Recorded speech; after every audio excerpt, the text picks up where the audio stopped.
800 na yun. Nahihiya lang sa inyo si Mare talaga eh. Kaso nga, tutuusin Mare, iyak ako. Wala kayong dapat ikagalit sa akin eh. Ako nagbayad, nag-PLDT ako, usapan natin hati. Hindi ko na kayo siningilan, ilang buwan, halos 6 na buwan yatang wala akong siningil. Sige na, pakisama ko na yun sa kanila, Mare, nagbabayad ako ng 1.6. Tapos, Ako nga nakadate ako lagi dyan eh. ako nakadate. Mas, nakadata ako. Sabihin nyo, si Mare nakadata. Nakita daw nila, open na, meron na raw connection, di lang ilalang password. Sabi ko ako, Aminin mo na. Aminin mo na. Naka-open na ka mo, pero CCTV lang. Hindi. Ay, mo, nakadata ko. Ayan, sinabi ko naman nga, sabi ko, Mare, yan, pan CCTV lang talaga. Ngayon, pag sinapag kayo kinausap, tsak na kayo pag nasulyapan, sabihin nyo, yan talaga, hindi lang makano si Mare, pan CCTV lang talaga yung kahit kamo ako, nagde-data ko dyan sa tindahan dahil 800 lang yan eh. Kaya lang kami nagpakabit siya si Mare, CCTV lang. Hindi kayo pinagdadamutan. Hindi ko sila pinagdadamutan, Mars. Sabi ko nga kanina, nainis ako. Yun lang, pinagtotoyo nyo niya. Pagdadamot ko ba yan? Hindi ko lang masabi. 6 na buwan kayo nakikabit sa akin, 1,516 binabayaran ko. May narinig ba kayo sa akin? Ilan ang cellphone nyo? 6. Ibinalak nga ni King ang iba niyan dahil nga hindi nga kami makakonek. Si Nancy, si Rapa, si Bren, si Ubang, si Nancy, si Ate Celia, si Rapa, si Utoy. Ako ba nakakakonek pa dyan? Kaya pinaputol ko na rin, pare. Wala naman akong mapakinabang, pati wifi ko eh. Hindi naman mapanood, gawa nila eh. Sila na gumagamit eh. Oh. At saka Mare, kung tutuusin, wala na silang pakialam doon. Karapatan ko yung kung hindi ako magpakonek. Ako nagbayad, akin yun eh. Ba't sila magagalit sa akin? Ako nga, gumawa ng paraan para yung CCTV maging okay. Kasi nga, minsan nasa bahay ako, gaya masama pakiramdam ko. Hindi pa sila makaunawa. Lahat naman ng gusto nila, binibigay ko naman. Tubig nga, ay nila ipakitabil. Magkano sinisingil? 2,400. Oh, pwesto, nagdagdag sila ng 2,000. Okay. Oh, ano pa ba ang kukuha sila ng mga ulam doon? Minsan di ko na pinababayaran. Okay. Oh, ano pa bang gusto nila? Mare, sa iba bang naupa, pwede yun.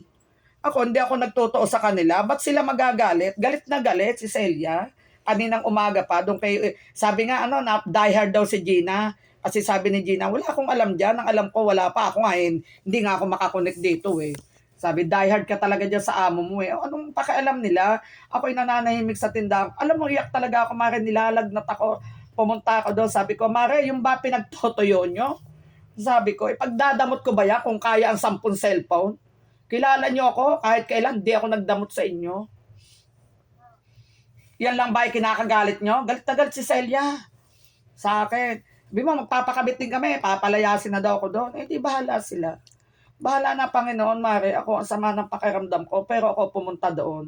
Sabi ko, Abe Mare, nakakonect na. Sabi ko, ako walang alam dyan sa mga putang nang yan eh. Ako naman talaga, walang alam dyan, Mare. Sa mga CCTV yan. Ako lang talaga, kaya ako nagsabi sa inyo. Siyempre nga, minsan wala ako. Apoy na apoy ang mata ko, nilalagnat ako, tapos ganun pa sila. Binigyan ko ng pongkan, pag nabili ako ng potas, binigyan ko ng isda. Ayun, doon may bigay kay Toto. Sabi ko nga, yung ba pinagtotoyo nyo sa akin? Sabi ko, ako hindi ako madamot, alam na alam nyo yan. Ipagdadamot ko ba yan kung pwede? Ba't ko ipagdadamot? Hindi naman ako madamot na tao eh. Hindi ko lang masabing, ang ina nga eh, ang pang-aabuso nyo nga sa akin, eh, sagad na sagad eh. May narinig ba kayo? May narinig ba kayo? Kukunin nyo lahat sa akin?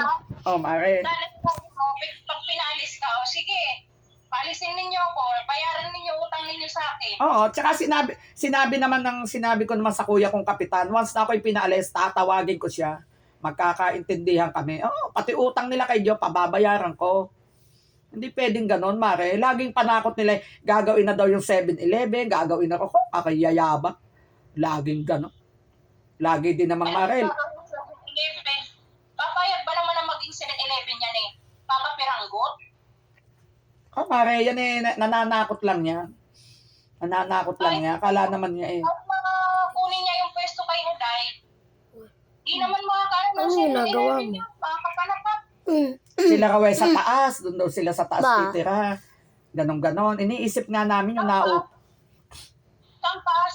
magpapataas daw ng 7-Eleven, sila raw sa taas. Napakayabang. Mare, Papayag ba po 7-Eleven?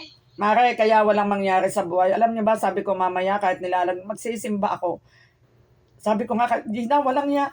Bakit nila sinisilip niya? Ginagawa ko ng paraan lahat. Wala, di ko man sila inaragabyado Bakit lagi silang galit sa akin pag hindi nasusunod ang gusto nila? Pera, ulam, may narinig ba sila? Sabi ko, wala silang maririnig sa akin dahil ako, Mars, marunong ako makisama. Eh, naano ko, ba't sila magagalit sa akin? Anong karapatan nilang magalit?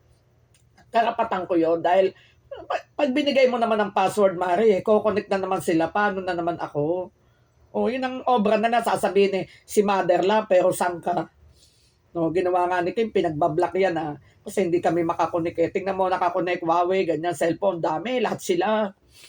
Kasi nga si King marunong sa cellphone. Sabi ko, King, bakit ang laki ng binabayadan ko, hindi ako makakonek? Sabi, tingnan mo naman ate, ang nakakonek dito. 7 sa kanila. Hindi ka na talaga makakaano. Tsaka huwag silang magalit, Mare, sa akin. Kaya nga sabihin ko talaga kay Mare, pag nagtanong, sabihin mo, yun talaga, pang CCTV lang. Na ano lang sa inyo si Mare. Wala naman talaga yun eh. Alam mo, Mars, naiyak ako sa masama ng loob ko. Sabi ko, walang niya ka ako eh. Sa ibaba sila, pag ibaba na upa, kaya nilang ganyanin ang mga asal nila. Pupunta sa gabi, kukuha ng 2 dalaga, kukuha ng 6 na hipong malalaki, kukuha ng bangos, tiway na. Pagkahulog sa pwesto, kukuha ng 2